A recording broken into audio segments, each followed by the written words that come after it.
বেশি বেশি করে আমার এই ভিডিওটা শেয়ার করে দিবেন যেন মানুষ দেখতে পারে। আর আল্লাহ খোদাকে একটু ভয় করেন। ঈশ্বর আল্লাহ খোদা বলতে বিশেষ করে মেয়েদেরকে, আজকাল মেয়েরা এত অঙ্গভঙ্গি বা শরীর দেখিয়ে ভিডিও বানাচ্ছে, মানে কি বলবো আর মোবাইল।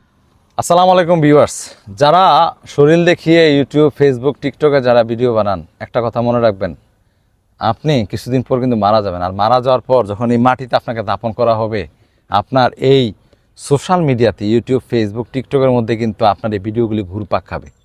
আর যখন এই ঘুরপাক খাবে, এর পাপপূর্ণ কিন্তু আপনার কবরে যাবে, এই কথা মনে রাখবেন।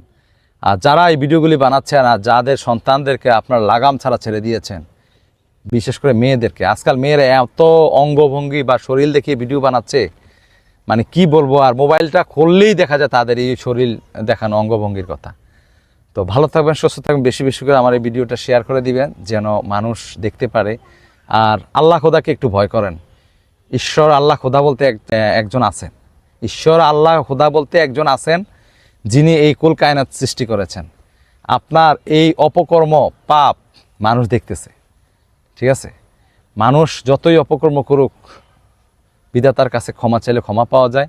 আমি বিশেষ করে নারীদেরকে বলবো, আপনারা যে ভিডিওগুলি বানাচ্ছেন, আপনারা সতর্ক হয়ে যান, সাবধান হয়ে যান। আপনার সন্তানকে, আপনার মেয়ে সন্তানকে আপনারা একটু তাকে একটু চাপের মুখে রাখেন। আর সরকারের প্রতি অনুরোধ জানাবো যেন এগুলোর প্রতি একটু কঠোর নজরদারি ব্যবস্থা করে, কারণ এখন এই সুন্দর পরিবেশটাকে তারা নষ্ট করতেছে।